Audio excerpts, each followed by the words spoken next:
Okay, Now sir. this is the Amresh 12th and unit is 8, atomic and nuclear physics, and chapter is 8A, atoms, and DPP number 1, daily practice problem 1. You know, my name is Amresh Chaudhary and calling name is Harsh. And today I will discuss numericals and conceptual of the chapter atom. The first one, read the question, example number 1. In the original experiment, Giger and Marsden calculated the distance of closest approach to the gold nucleus, Z is equal to 79 of a 7.7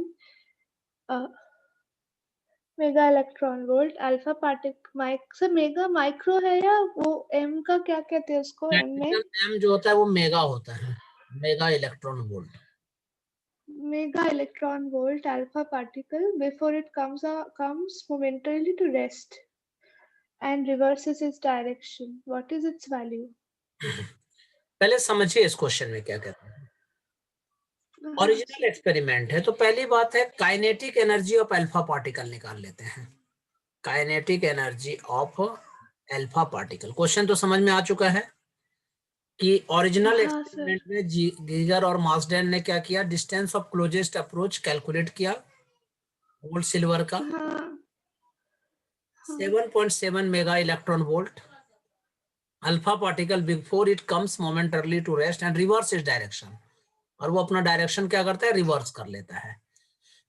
तो kinetic energy of particle alpha particle क्या हुआ, तो kinetic energy is equal to half mv square.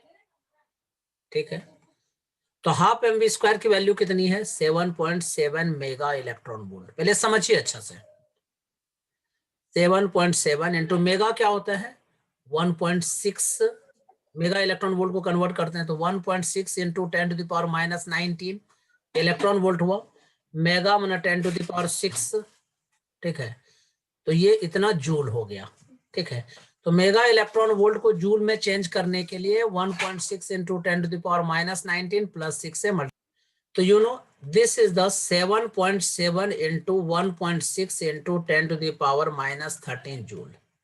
ठीक है, इसको calculate कर लेना कितना आएगा, 7.7 into 1.6 is equal to 1.2 into 10 to the power minus 12 joule. यहां तक समझ में आया. Z की वैल्यू कितनी है 79 फॉर गोल्ड, और E जो है उसकी वैल्यू कितनी होती है 1.6 into 10 to the power minus 19 coulomb. ठीक है, ये तो पता ही है आपको. तो जब ये क्लोजेस्ट अप्रोच होता है तो मैंने क्या बताया था कि kinetic energy is equal to, kinetic energy means half mv square equal to force between the charge particles. ठीक है, इनटू डिस्टेंस माना एनर्जी एक तरह से. तो एनर्जी कितना होता है Ze, और अल्फा पार्टिकल का क्या होता है 2e माना Ze माना q1 into q2 upon 4 pi epsilon naught r. यहां तक समझ आया. मैं लिख देता हूं यहाँ पे कि kinetic energy is equal to potential energy, और which is equal to work done is equal to q1 q2 upon 4 pi epsilon naught r, और this is the half mv square. यही फॉर्मूला होता है, यही मैंने लिखा. अब हमें क्या आर नोट चाहिए, तो आर नोट को इधर ले जाओ, तो Z E into 2e upon 4 pi epsilon not into half mv square. सब की वैल्यू डाल दो. Z की वैल्यू कितनी होती है 79 और E square 1.6 into 10 to the power minus 19 का whole square into 2. 1 upon 4 epsilon naught की वैल्यू क्या होता है 9 इंटू 10 टू द पावर 9, और हाफ mv स्क्वायर की वैल्यू क्या है, half mv square is equal to 1.2 into 10 to the power minus 12 joule. ये बड़ा लंबा सा कैलकुलेशन है, जिसको सॉल्व करोगी तो लास्ट में इसका वैल्यू आएगा 3.0 into 10 to the power minus 14 metre. इसी को हम लोग 30 इंटू 10⁻⁻15 मीटर लिख सकते हैं। 10⁻⁻15 को फर्मी कहा जाता है, तो आंसर इज 30 फर्मी आंसर। और लिख दीजिएगा सर पेपर में इक्वल टू 10⁻⁻15 मीटर। पेपर में 1 या 2 क्वेश्चन इस तरह से आएंगे, लेकिन उसको कैलकुलेट करना पड़ेगा। Okay sir. Next question number 2 पढ़ के सुनाइए। In a head-on collision between an alpha particle and a gold nucleus, the closest distance of approach is 4 into 10⁻⁻14 meter. Calculate the kinetic energy of alpha particle. बहुत easy question है, समझो। हाँ, step wise दिया हुआ है। ठीक है, तो पहले जो जो गिवन है लिख लो। Closest distance of approach are not इसको कहते हैं 4 into 10 to the 4 into 10 to the power 14. Z कितना होता है 79 फॉर गोल्ड। 79 for gold. हमें काइनेटिक एनर्जी निकालना है। Kinetic energy is equal to what? तो आपको पता है kinetic energy is equal to potential energy. Capital U ऐसे इक्वल टू यू कहते हैं, तो Z equal to ZE up 2E upon 4 pi. यही होगा 4 pi epsilon naught R naught. Yes sir. सबकी वैल्यू डाल दो। हाँ तो Z क्या लिखेंगे 79 into 2 into 1.6 into 10⁻⁻⁰ का स्क्वायर, और 1/4 पाई एप्सिलॉन नॉट का वैल्यू क्या होता है 9 into 10⁻⁹। 9 into 10⁻⁹ आर नॉट की वैल्यू डाल अपॉन आर नॉट 4 into 10⁻⁻4। 14 है, 4 नहीं है। ठीक है, अब सबको सॉल्व करोगे तो एक लंबा सा कैलकुलेशन करने के बाद आंसर आएगा 9.1 into 10⁻⁻13 जूल। ठीक है सर, ये डुअल नेचर के सारे क्वेश्चंस के इतने लंबे लंबे कैलकुलेशन होंगे। हाँ, पर एक वो पेपर में तो एक ही घर में टाइम लगा के प्रैक्टिस करो, क्या दिक्कत है। और हर क्वेश्चन को प्रैक्टिस मत कीजिएगा, बहुत समय कैलकुलेटर थोड़ा सा यूज कर सकते हैं, थोड़ा सा, ज्यादा नहीं। क्वेश्चन नंबर 3, एग्जांपल नंबर 3 पढ़ के सुनाइए। Calculate the radius of the third Bohr orbit of hydrogen atom and the energy of electron in that orbit. बहुत इजी क्वेश्चन है। आर की वैल्यू निकालना है, रेडियस ऑर्बिट निकालना है, एन का वैल्यू 3 है और एनर्जी भी निकालनी है। एनर्जी निकालनी है तो आर का फॉर्मूला लिख लीजिए। पहले क्या होता है n square h square upon 4 पाई m k e स्क्वायर। ठीक है, अच्छा। उसके बाद एनर्जी का फॉर्मूला लिख दो -2 pi square m k square e⁴ upon n square h square. सबकी वैल्यू डाल दीजिए आंसर। ठीक है, एक्चुअल में ये सब क्या होता है, ये नंबर बेस्ड क्वेश्चन होते हैं। n के जगह में 3 स्क्वायर इंटू h के जगह में 6.6 इंटू 10⁻⁻34। ठीक है, उसके बाद ठीक है 9 इंटू 10⁻9। ठीक है, अपॉन 4 इंटू 22/7 का square, 22/7 into mass of electron is 9.1 into 10⁻⁻31। इतने ये क्वेश्चन जनरली आते नहीं है। ठीक है, सिर्फ प्रैक्टिस हम लोग कर लेते हैं। और ये जो k है वही डाइलेक्ट्रिक कांस्टेंट है, मैं लिख देता हूँ 1/k is equal to 9 into 10⁻9, वही मैंने लिखा है। ठीक है, और इसके बाद e स्क्वायर तो 1.6 इंटू 10⁻⁻19 होल स्क्वायर। मैंने भी ये सब सॉल्व कर करके फाइनली आंसर लिख दिया है।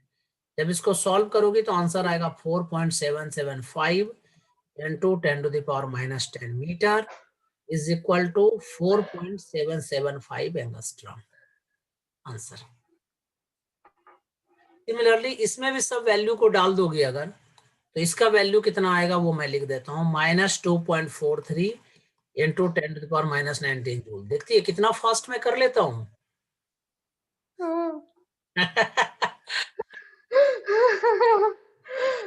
समझे? कहने का मतलब है calculate the radius of the third Bohr orbit of hydrogen atom and the energy of electron answer. ठीक है, नेक्स्ट क्वेश्चन नंबर पढ़ के सुनाइए। Calculate the longest and the shortest wavelength in the Balmer series of hydrogen. Shortest में जो n1 होगा वो होगा infinity और maximum 2 होगा, तो 1/2 का स्क्वायर, और लॉन्गेस्ट के लिए 1/1 बट स्क्वायर मैं माइनस। इसी को ना, इसी को देखो, उसमें तो डायरेक्ट आंसर आ जाता है, मैं इसको थोड़ा लंबा करके करूंगा। तो 1/λ इज इक्वल टू फॉर्मूला होता है 1/r into 1/2 square minus 1/n square for Balmer series. हाँ फॉर बाल्मर सीरीज। सीरीज। अब लॉन्गेस्ट वेवलेंथ हमें निकालना है, तो लॉन्ग वेवलेंथ, जब हमें लॉन्गेस्ट वेवलेंथ चाहिए तो n की वैल्यू कितनी होनी चाहिए, जस्ट इसके बाद वाला माना 3। ठीक है, तो अब पुट कर दो 1/λ is equal to r into 1/2 square minus 1/3 square. ठीक है, सॉल्व कर लीजिए। r इंटू 3 स्क्वायर 9, 2 स्क्वायर 4, तो 9 माइनस 3 क्यों लिया? 9 इंटू 4 जस्ट बाद वाला होता है ना, अगर लॉन्गेस्ट वेवलेंथ निकालना है तो जस्ट बाद वाला, 2 में तो ऑलरेडी है ही इलेक्ट्रॉन, वो थर्ड में जाएगा इसीलिए। ठीक है, तो 9 माइनस 4 5, सर इसके 5 क्या r लॉजिक है? 36। मैंने क्या बोला था, लॉन्गेस्ट अपॉन 36। n जितना छोटा होगा उतना ही लॉन्गेस्ट आंसर देगा, क्योंकि इनवर्सली प्रोपोर्शनल है। ठीक है, इसीलिए। ठीक है, तो अच्छा, इज इक्वल टू क्या हो जाएगा 36/5r। ठीक है, आंसर यहां भी छोड़ सकती हो, चाहो तो थोड़ा और आगे लिख दो। रिडबर्ग कांस्टेंट का वैल्यू इसमें पुट कर दीजिए 1.097 इंटू 10⁻7। सर जरूरी तो नहीं है ना? नो, सॉल्व कर लोगी आंसर आएगा 6563 एंगस्ट्रॉम। ठीक है, जो ज्यादा जरूरी नहीं होगा मैं खुद बोल दूंगा नहीं। ठीक है, अब शॉर्टेस्ट वेवलेंथ निकालना है। Okay sir. ठीक है, तो फॉर शॉर्टेस्ट वेवलेंथ n की वैल्यू कितनी होगी बताओ? लॉन्गेस्ट वेवलेंथ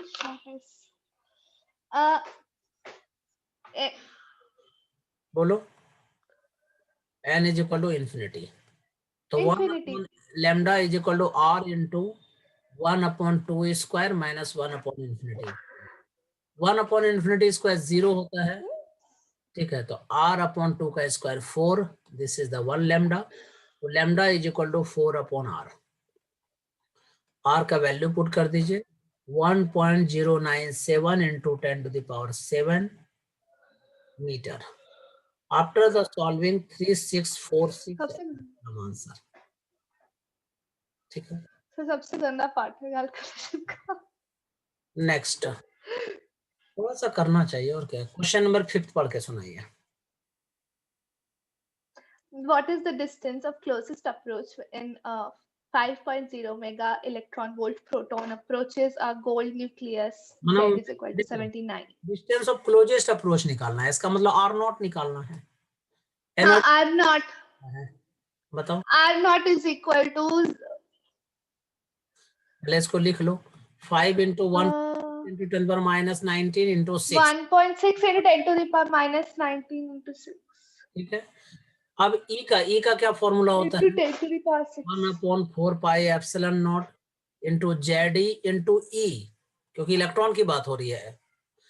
प्रोटॉन, इलेक्ट्रॉन, ये प्रोटॉन है ना, प्रोटॉन प्रोटॉन ये न्यूक्लियस हो गया और ये प्रोटॉन हो गया एक। प्रोटॉन। ठीक है, अपॉन r स्क्वायर माना r0। ठीक है, R0 r0 is equal to 1/4πε0 into Z e square upon e. सबकी वैल्यू डाल दीजिए। 1/4πε0 क्या होता है इंटू 10⁻9। जेड का वैल्यू कितना होता है 79। ई स्क्वायर क्या होता है 79 इंटू 10⁻19 स्क्वायर अपॉन ई का वैल्यू क्या है 5 into 5 into 1.6 into 10 to the power minus 30. पूरे को जब सॉल्व करेंगे तब इसका आंसर आएगा 2.3 इंटू 10⁻14 मीटर। कॉन्सेप्ट सिर्फ पता होना चाहिए, नंबर बेस्ड क्वेश्चन होता है, इसमें भी प्रॉपर टाइम मिलता है। क्या दिक्कत है, एक छोटा सा क्वेश्चन आएगा पेपर में, 5 मिनट टाइम मिलेगा तो आराम से कर सकते हैं लोग, क्या फर्क पड़ता है। हाँ वो तो कैलकुलेशन है। के लिए चिंता मत करो। Now question number 6 okay. पढ़ के सुनाइए। The energy of hydrogen atom in its ground state is minus 13.6 electron volt. तो पहले सर पहले फॉर्मूला डायरेक्ट लिख लो, E इज इक्वल टू क्या होता है, -13.6 It is 13.6 upon n square, principal quantum number का square. Electron volt. अब क्या कह रहा है, determine the energy level whose quantum number are 2 and 3। ठीक है, एक बार 2 का लगा के करेंगे, एक बार 3 लगा के करेंगे तो पहले उसका ग्राउंड आंसर आ स्टेट जाएगा। का निकाल लेते हैं। In the ground state, ground state के लिए n की वैल्यू क्या हो जाएगी 1। अरे 1। तो E इज इक्वल टू क्या हो जाएगा, -13.6 upon 1 square electron volt answer. Sir 1 के लिए भी निकालते हैं। इलेक्ट्रॉन वोल्ट देखो ग्राउंड स्टेट के लिए निकालना है। पहले क्या पूछा है, determine the energies of those energy level whose quantum numbers are 2 and 3। First के लिए ग्राउंड स्टेट के लिए निकाल दिया, अब क्या निकालेंगे, फॉर n इक्वल टू 2। ठीक है, तो E is equal to -13.6 upon 2 square, upon 2 square direct divide कर दीजिएगा, आंसर आ जाएगा -3.4 इलेक्ट्रॉन वोल्ट। ये तो याद ही होता है, 0.4 इलेक्ट्रॉन। ये तो याद ही होता है। For n is equal to 3, then E is equal to -13.6 Equal to minus 9, 3.9 answer is -1.5। is minus 1.5। अब बहुत बच्चे कहते हैं सर 1 के लिए क्यों निकाला। ठीक है, क्योंकि 1 के लिए इसलिए निकाला, हाँ चेक कर लिया कि एनर्जी एटम का ग्राउंड स्टेट में इतना होता है या नहीं होता है, ऑब्वियसली होता है, इसीलिए हम लोग निकाल लेते हैं। ठीक है, और कोई फर्क नहीं पड़ता। एक्चुअल में तो दिया हुआ है कि ग्राउंड स्टेट का इतना है, तो उसको कैलकुलेट कर दिया। क्वेश्चन नंबर 7 पढ़ के सुनाइए। A 10 kg satellite circles Earth once every 2 hours in an orbit, having a radius of 8,000 kilometers. Assuming that Bohr's angular momentum postulate applies to satellites just as it does to an electron in the hydrogen atom, find the quantum number of the orbit of the satellite. पहले Hey समझ, Bhagwan. 10 kg satellite circles earth once every 2 hour in an orbit. इस तरह का question मैंने कराया भी था, उसमें था। ठीक है, ये है having a radius of 8000 kilometre, radius इसका 8000 किलोमीटर। सबकी वैल्यू पहले लिख ली। 8,000. मास ऑफ सैटेलाइट कितना है 10 kg। Capital T is equal to क्या है 2r, तो T is equal to 2r है, तो 2r को क्या करेंगे सेकंड में चेंज करते हैं, तो 60 मिनट और 60 सेकंड, तो ये हो गया, तो 60 seconds. 7200 सेकंड। ठीक है, रेडियस आर की हाँ, वैल्यू कितनी है 8000 किलोमीटर, 8,000. कर लीजिए। तो 8 इंटू 10⁻³ और मीटर में क्या होता है 10⁻³। किलोमीटर को अगर मीटर में चेंज करोगे तो 8 इंटू 10⁻6 मीटर। ठीक है, अब देखिए वेलोसिटी इज इक्वल टू क्या होता है डिस्टेंस अपॉन टाइम। अगर इसका रेडियस, Distance upon time. ठीक है, तो डिस्टेंस हो गया 2πr और Distance. टाइम है t। ठीक है, तो 2 इंटू पाई का वैल्यू कितना होता है 22/7। आर का वैल्यू कितना है 8 इंटू 10⁻6 और टाइम कितना है 7200। ठीक है, इस पूरे को सॉल्व कर लीजिएगा तब आंसर आएगा 7 इंटू 10⁻³ मीटर पर सेकेंड। ठीक है, अब क्या कह रहा है कि वो बोर्स एंगुलर मोमेंटम की तरह घूम रहा है, मतलब उसकी तरह अप्लाई करना है आपको। तो according to Bohr's angular momentum या बोर्स पोस्टुलेट्स, ये भी लिख सकती हो पोस्टुलेट्स। ठीक है, mvr is equal to nh upon 2π। ठीक है, तो n इज इक्वल टू क्या हो जाएगा mvr इंटू 2π अपॉन h। सबकी वैल्यू डाल दीजिए। ठीक है, तो आराम से mvr और 2πh की वैल्यू जब डालोगे तो आंसर क्या हो जाएगा 5.3 into 10⁻45। This is the quantum number of orbit of satellite. ये n का नंबर होगा जो बहुत बड़ा होगा। ठीक है, तो this is the quantum number of orbit of satellite. मैं लिख देता हूं quantum number of orbit of satellite. Orbit of satellite. Now Satellite. Question number 8 पढ़ के सुनाइए. Which level of the doubly ionized lithium has the same energy as the ground state energy of the hydrogen atom? Compare the orbital radii of the two levels. ये question आया था 2000. Doubly ये question आया था doubly 2007 में. 2007. पहली बात देखो. हाँ, देखो total energy of electron. Total energy of Energy. Electron orbit. ठीक है. तो टोटल एनर्जी क्या होता है? E is directly proportional to the n. Directly proportional क्या होता है? Z square upon N square. मतलब डिपेंड करता है Z पे और N पे. क्लियर है? क्वेश्चन क्या कह रहा है? सेम एनर्जी किसका? हाइड्रोजन एटम का डबली आयनाइज्ड लिथियम. ठीक है. और हाइड्रोजन का मतलब energy of lithium is same as the energy of hydrogen. समझ में आया यहां तक? हाँ सर आया. तो अब एनर्जी ऑफ लिथियम निकालूंगा मैं, तो मैं क्या लिखूंगा? Z square upon N square of lithium. ये मॉडुलस साइन क्यों लगा दिया मैंने? क्योंकि माइनस साइन को इग्नोर कर देंगे, सिर्फ मैग्नीट्यूड ही होता है ना. और Z square upon N square of hydrogen. ठीक है. अब सबकी वैल्यू डाल दीजिए. ठीक है. Z लिथियम का Z कितना होता है? एटॉमिक नंबर कितना होता है? 3. तो 3 का स्क्वायर हो गया 9 अपॉन N स्क्वायर. हाइड्रोजन का कितना होता है? 1. तो 1 स्क्वायर अपॉन फर्स्ट ऑर्बिट तो 1 ही होता है, तो 1 हो गया. ठीक है. तो 1 अपॉन 1 तो क्रॉस मल्टीप्लाई कर दीजिए. ये क्या हो जाएगा? ठीक है. N square is equal to 9. तो N इज इक्वल टू 3. अब compare the orbital radii of the two levels. ठीक है. तो N की वैल्यू 3 तो विच लेवल है? एक आंसर हमारा ये आ चुका है.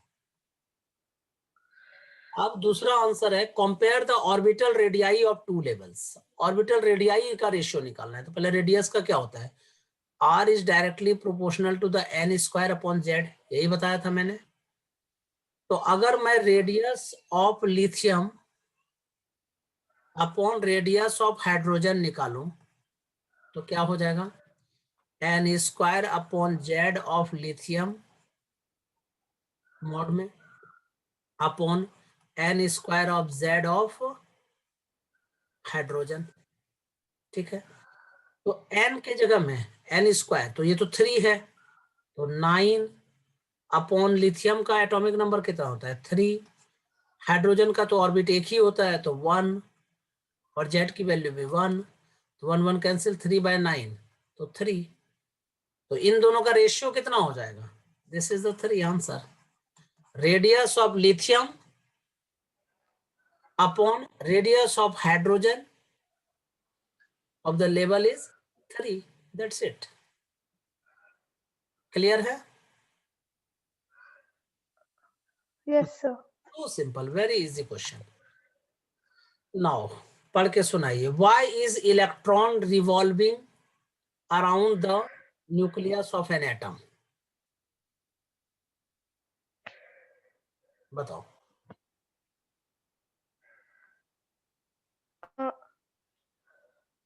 अगर मान लो स्टेबल है, अगर वो स्टेबल होता तो वो क्या होता? न्यूक्लियस में फॉल कर जाता. क्यों? न्यूक्लियस में चार्ज होता है Z और इलेक्ट्रॉन में नेगेटिव चार्ज होता है, तो वो अट्रैक्ट कर जाता.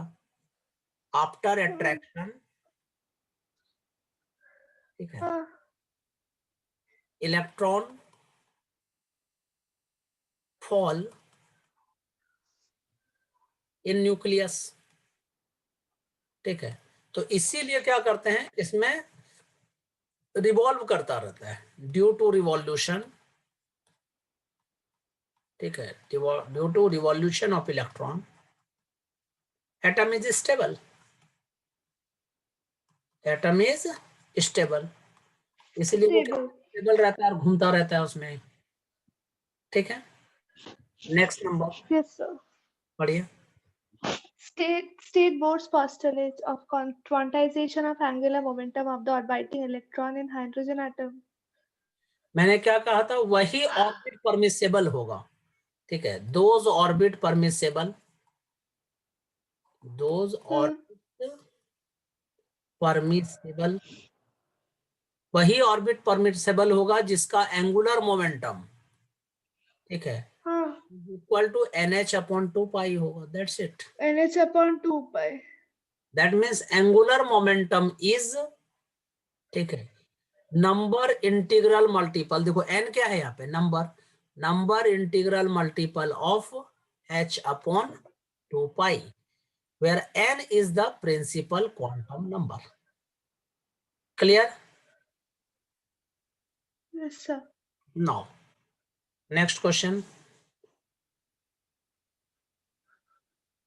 पढ़ो। How much is the energy possessed by an electron for n is equal to infinity? पहले En का क्या फॉर्मूला होता है, एनर्जी का क्या फॉर्मूला होता है, तो -30.6/n², याद है या नहीं है?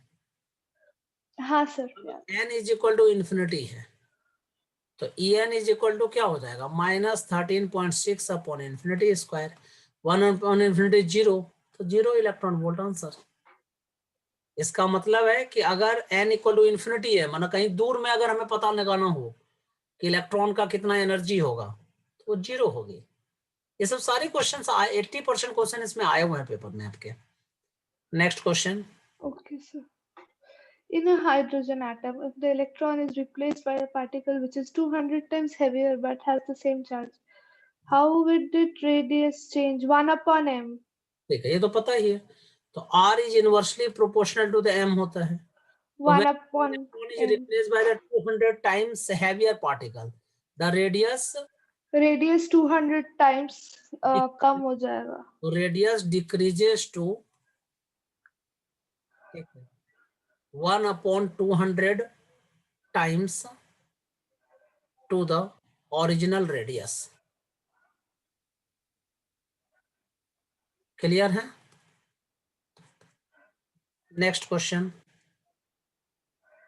The short wavelength limits of the Lyman-Paschen and Balmer series in the hydrogen spectrum are denoted by lambda L, lambda P, and lambda B, respectively. Arrange these wavelengths in increasing.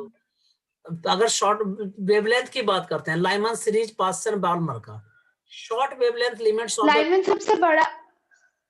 ठीक है, arrange this wavelength in increasing order, अगर उसको increasing order में सजा तो कैसे सजाएंगे? Increasing, सबसे पहले आएगा पास्चन, फिर बाल्मर, फिर लाइमन। सबसे बड़ा पास्चन होता है और सबसे छोटा लाइमन होता है, उससे ज्यादा बाल्मर होता है और उससे ज्यादा पास्चन होता है, यही कहना चाह रही है?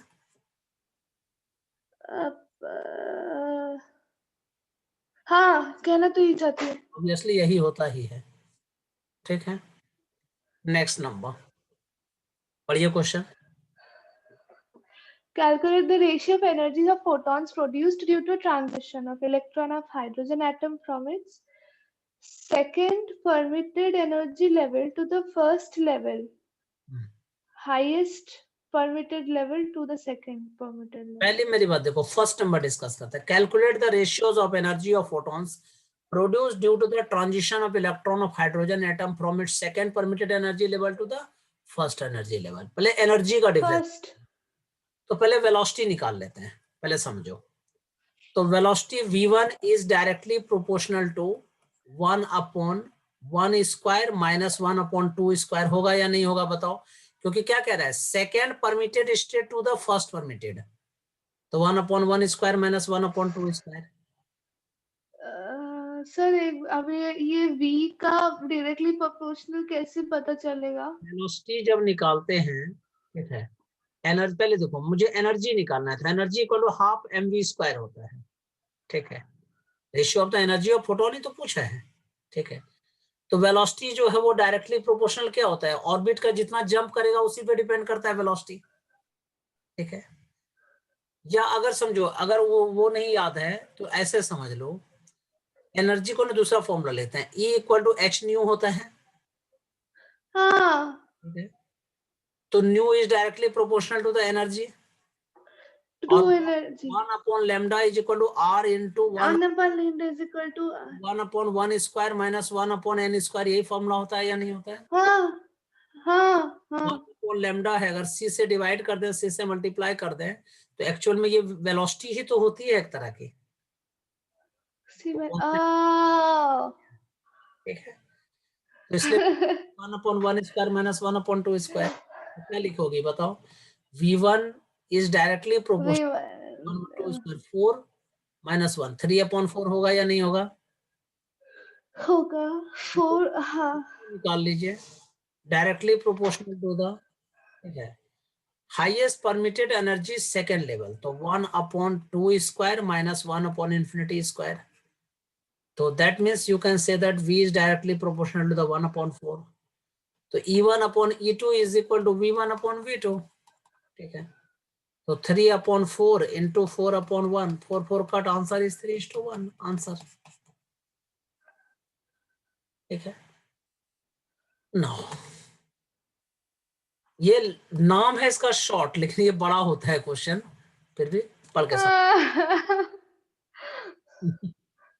थोड़ा बड़ा होता Using Rutherford model of the atom derives the expression for the total energy of the electron in hydrogen atom. What is the significance of total energy negative possessed by? है। मैंने इस चैप्टर में जो है एनर्जी का पूरा derive नहीं किया था, उसमें एक रिलेशन लिख दिया था, पर यहाँ मैं पूरा डराइव करके आप लोगों को दिखला देता हूँ, ठीक है। पहली बात है, अगर मान लो ऑर्बिट में कोई इलेक्ट्रॉन मूव कर रहा है, न्यूक्लियस में क्या होता है Ze, ठीक है। E जो होता है चार्ज ऑन प्रोटॉन, और number of proton is Z, और electron is revolving in orbit, ठीक है। तो अकॉर्डिंग टू द रदरफोर्ड, ठीक है, model, according to Rutherford. Fords model of hydrogen, Hmm. या मॉडल फॉर हाइड्रोजन एटम, ऐसा भी लिख सकते हैं। Hmm. Centripetal force, centripetal force is equal to electrostatic attractive force, माना Yes, sir. अट्रैक्टिव फोर्स, ऐसा भी बोल सकते हैं। तो सेंट्रीपिटल फोर्स क्या होता है, mv square upon r. And this electrostatic one. निकाल लो, क्या लिखोगे बोलो, 1/4πε0, इसी को के भी कहते हैं, याद है इलेक्ट्रोस्टैट में मैंने पढ़ाया था। Hmm. अब चार्ज इंटू चार्ज मैंने Q1 इंटू Q2, तो ZE इंटू ई, तो ZE square upon are square, square और आर को कैंसिल कर दीजिए, ठीक है। तो अब हमारे पास यहाँ क्या बचा, mv square is the kinetic energy is equal to half mv square, तो हाफ और mv स्क्वायर की ये जगह ये वाला वैल्यू डाल दो, तो half into ZE square into k upon r, तो answer k ZE square upon 2r। यहां तक क्लियर है, Yes, sir. Very good. अब हम लोग पोटेंशियल एनर्जी निकाल लेते हैं, ठीक है, क्योंकि ये काइनेटिक एनर्जी हम लोगों ने निकाल लिया है, एक हमारा। हाँ अब पोटेंशियल एनर्जी निकालते हैं, तो पोटेंशियल एनर्जी इक्वल टू क्या फॉर्मूला होता है, 1/4πε0 Q1 Q2 अपॉन R, 1/4πε0 को ही Q कहते हैं, इलेक्ट्रोस्टैट में मैंने पढ़ाया था, one. A into Yes. Q1 Q2 upon R, तो K into ZE into minus E upon R, तो minus KZE square upon R, ठीक है। टोटल एनर्जी निकाल लेते हैं, तो टोटल एनर्जी, ठीक है, is equal to kinetic energy plus potential energy, तो total energy En is equal to, kinetic energy क्या है यहाँ पे, k Z square upon 2r, potential energy क्या है, minus k Z square upon R, LCM निकाल लीजिए, तो 2 और एलसीएम हो जाएगा, 2 से मल्टीप्लाई यहाँ पे 1 और ये 1 माइनस 2 मैं लिख देता हूँ, चलो के जेड ई स्क्वायर माइनस 2 के Z e square upon 2r। 1 में से 2 गया तो minus k Z e square upon 2r। Clear है, बताइए। और k का वैल्यू क्या होता है 1/4πε0, तो -1/4πε0 into Z e square upon 2r, तो 4 into 2 8 minus Z e square upon 8πε0r। ठीक है, this is the total energy. तो overall En is equal to minus Z e square upon 8πε0r। ठीक है, फिर क्या पूछा जा रहा है, what is the significance of negative. Negative क्या होता है, अट्रैक्शंस को शो करता है। लिख देता हूं, नेगेटिव साइन, मैंने तो ये तो 1000 बार बताया है। Negative sign indicates the attraction between electrons and orbit,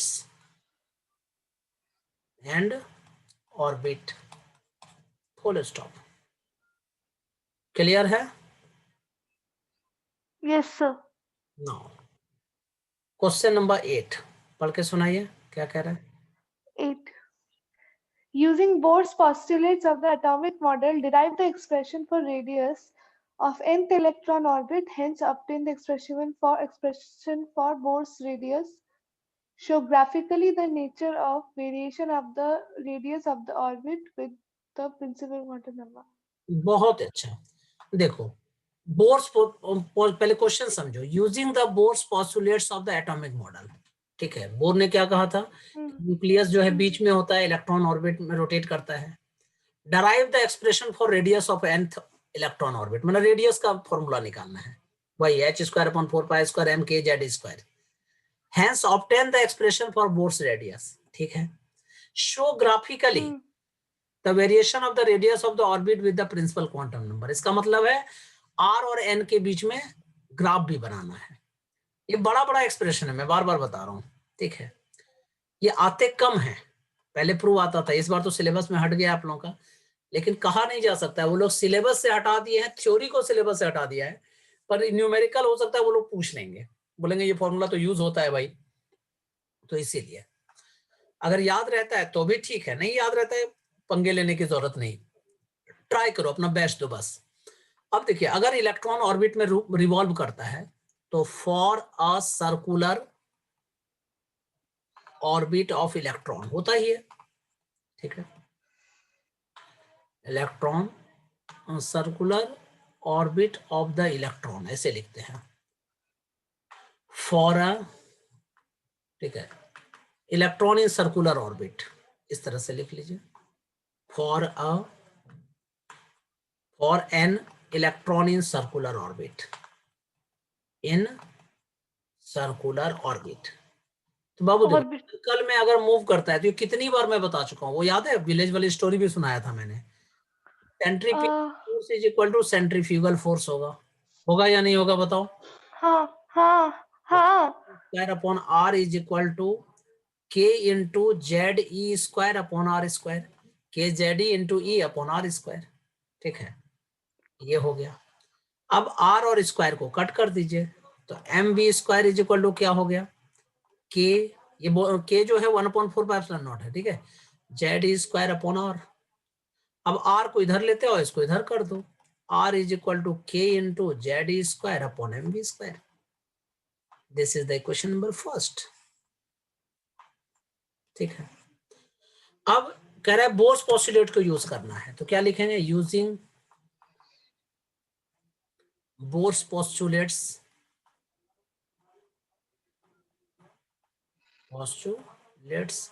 bourse postulate क्या कहता था कि angular momentum L is equal to m v r is equal to NH upon 2π। ठीक है, तो R इससे निकाल लीजिए, तो R इज इक्वल टू क्या हो जाएगा, NH अपॉन 2πmv। ठीक है, now this is the equation number second. अब अगर फर्स्ट और सेकंड देखो, फर्स्ट भी आर निकाल लिया, सेकंड भी आर निकाल लिया हम लोगों ने, तो from equation first and second, first and second, first क्या कह रहा है, k Z e square m v square, k Z e square upon m v square is equal to n into h upon 2 pi m r m v, sorry, यहां तक clear है? बोलो। अब हम लोग क्या करते हैं, इससे हमें क्या निकालना है, आर निकालना है। तो आर तो हम लोगों ने कंपेयर कर दिया, ठीक है। तो अब इससे देख लो क्या आ रहा है, वेलोसिटी वी स्क्वायर है यहाँ पे, ठीक है, यहाँ वी है, वी और स्क्वायर को कट कर दीजिए, वी को अगली साइड ले जाइए, तो वी इज इक्वल टू क्या हो जाएगा, क्रॉस मल्टीप्लाई करो, 2 pi k Z e square upon N H, ठीक है, हाँ ठीक है। तो अब देखो v is equal to 2 pi k Z e square upon N H आ चुका है, ठीक है। अब इस v की वैल्यू को इक्वेशन सेकंड में पुट कर दीजिए, putting the value of v